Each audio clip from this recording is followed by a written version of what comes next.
भारत और श्रीलंका।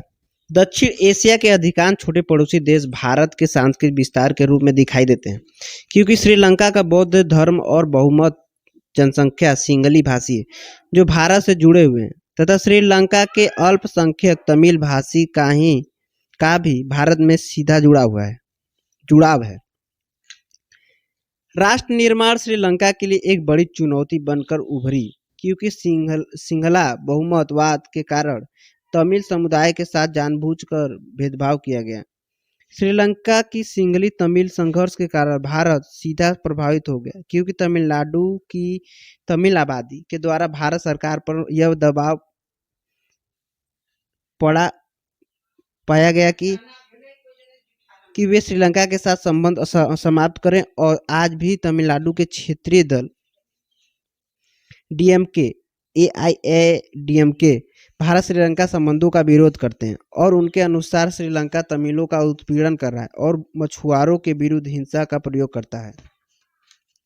भारत श्रीलंका संबंध इस बात का भी प्रमाण है कि भारत की घरेलू राजनीति से भी विदेशी संबंध प्रभावित होते हैं। लेकिन भारत के सामने एक और तमिलों के हितों के संरक्षण की चुनौती है, तो दूसरी ओर यह भी ध्यान रखना कि श्रीलंका में चीन का प्रभाव न बढ़े। तमिलों की स्वायत्तता। भारत और श्रीलंका की तमिल समस्या भारत श्रीलंका संबंधों को प्रभावित करती है। वर्ष 2009 में एलटीटीई की समाप्ति के बाद तमिलों की निम्नलिखित मांग आज भी बनी हुई है। प्रांतीय सरकारों को भूमि और पुलिस जैसे विषयों प्रदान करना, तमिलों के विरुद्ध किए गए मानव नरसंहार की जांच करना। यह संयोग का विषय है कि श्रीलंका सरकार का तर्क है कि श्रीलंका की मूल समस्या आतंकवाद से संबंधित थी और एलटीटी के खात्मे के बाद श्रीलंका में समूची समस्या ही समाप्त हो गई और जाफना जैसे क्षेत्र का विकास और पुनर्वास ही श्रीलंका की बची हुई समस्या है। 2019 के बाद श्रीलंका में आर्थिक संकट उत्पन्न हुआ और इस दौरान भारत के द्वारा श्रीलंका के लिए लगभग $3 बिलियन की आर्थिक सहायता दी गई।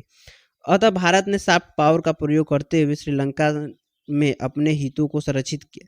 इस आर्थिक संकट से एक और तमिलों एवं सिंहलियों के बीच उत्पन्न होने वाले दरार भी कम हुए। दूसरी ओर श्रीलंका को यह भी आभास हुआ कि आर्थिक रूप से चीन पर अतिनिर्भरता श्रीलंका के लिए हानिकारक है। पड़ोसी देशों के प्रति भारत निरंतर यह रणनीति बनाए हुए है कि उनके आंतरिक मामले में हस्तक्षेप से भारत को अलग रहना चाहिए। इसलिए सिंहलियों और तमिलों की समस्या में भारत उलझने का समर्थक नहीं है। भारत और श्रीलंका और समुद्री सुरक्षा। नेपाल श्रीलंका भूटान के सैनिकों को प्रशिक्षण देता है।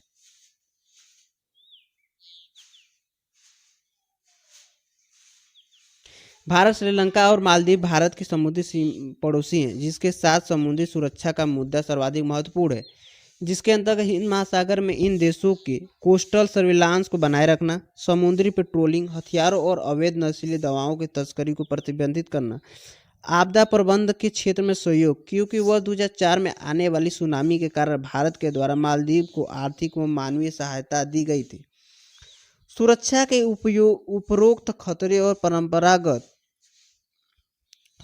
उपरोक्त खतरे गैर परंपरागत हैं, जबकि चीन का हिंद महासागर में बढ़ता प्रभाव तथा चीन की नौसेना का श्रीलंका मालदीव के साथ बढ़ते सामरिक संबंध भारत की सुरक्षा के स्वाभाविक चुनौती हैं।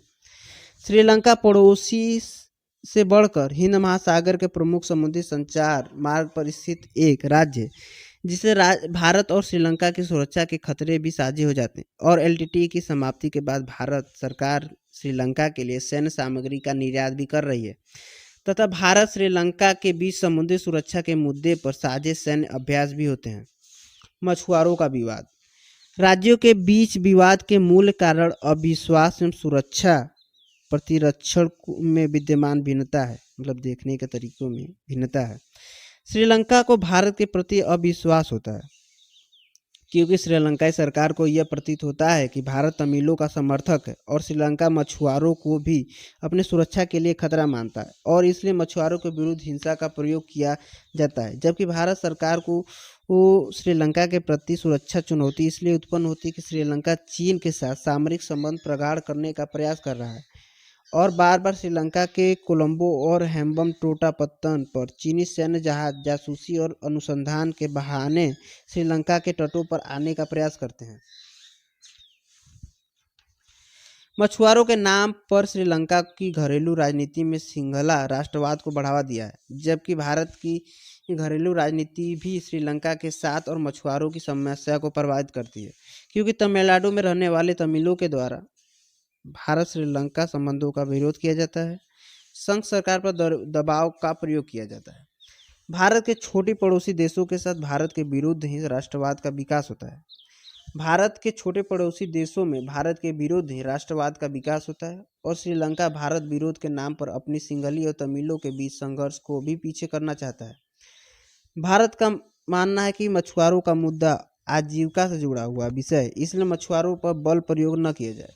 निष्कर्ष: भारत के द्वारा श्रीलंका के साथ साझे पेट्रोलिंग तथा मछुआरों को पहचान पत्र प्रदान करके समस्या को हल करने का प्रयास किया जा रहा है, जिससे समस्या को राजनीतिक और भावनात्मक रूप न दिया जा सके। भारत मालदीव, भारत महाशक्ति और समुद्री सुरक्षा। चीन के द्वारा अपनाई गई विस्तारवादी नीतियों के कारण हिंद महासागर का महत्व बढ़ता जा रहा है। हिंद महासागर में अमेरिका का प्रभाव पहले से ही स्थापित है। यह भारत के प्रभाव का स्वाभाविक क्षेत्र है और भारत चीन के बीच शक्ति प्रतिस्पर्धा विद्यमान होने से चीन के बढ़ते प्रभाव को भारत सुरक्षा खतरे के रूप में देखता है। अतः हिमालय की बाधा चीन ने पीछे छोड़ दिया है। चीन के द्वारा हिंद महासागर में अपने प्रभाव को बढ़ाने के लिए पहले स्ट्रिंग ऑफ पर्ल्स मोतियों की माला की नीति अपनाई गई। फिलहाल चीन के द्वारा समुद्री सिल्क रूट के नाम पर समूचे हिंद महासागर पर अपने प्रभाव का विस्तार किया जा रहा है। इसलिए चीन ने म्यांमार में कोको द्वीप, पाकिस्तान में ग्वादर पत्तन, अफ्रीका में जिबूती पत्तन का निर्माण किया गया है, जिसका उद्देश्य सैनिक है। हिंद महासागर में भारत सागर और हिमच्छेद के माध्यम से नियम आधारित विश्व व्यवस्था का समर्थक है। भारत का मानना है कि समुद्री क्षेत्रों का प्रयोग शांतिपूर्ण उद्देश्य जैसे व्यापार और निवेश के लिए होना चाहिए, न कि हथियारों के विस्तार के लिए। इसके अतिरिक्त भारत मालदीव, श्रीलंका, मॉरिशस, सेशेल्स के साथ मिलकर समुद्री संसाधनों के विकास में सहयोग, मछली पकड़ने, आपदा प्रबंधन, समुद्री डकैतियों, पायरेसी और अवैध तस्करी को नियंत्रित करने के लिए सहयोग का प्लान है। मालदीव में लोकतांत्रिक शासन अभी भी अस्थायित्व का शिकार है और मालदीव के वर्तमान राष्ट्रपति मौजू के द्वारा पुनः चीन के साथ संबंध प्राथमिक बनाने का प्रयास किया जा रहा है। मालदीव में विद्यमान राजनीतिक विभाजन और भारत के साथ संबंध। मालदीव एक और धार्मिक कट्टरतावादी विचारधारा का निर्माण हो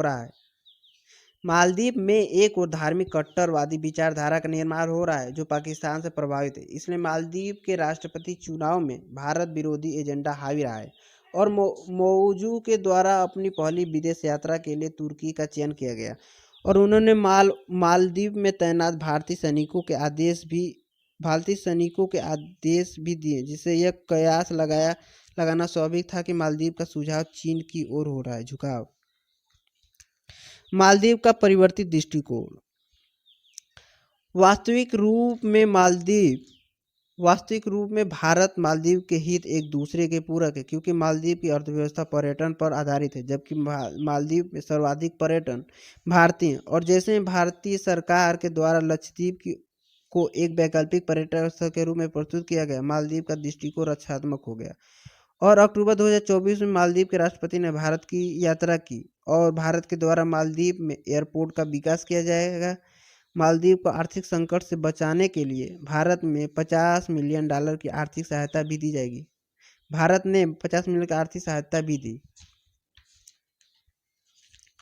भारत का आडू में नया वाणिज्यिक दूतावास स्थापित होगा, जबकि मालदीव बेंगलोर में अपना वाणिज्यिक दूतावास स्थापित करेगा और अब रुपे कार्ड का प्रयोग मालदीव में भी किया जाएगा, जिससे भारत और मालदीव के बीच पर्यटन और बढ़ेगा। कोच्चि से माले के बीच पहले से ही क्रूज संचालित हो रहा है।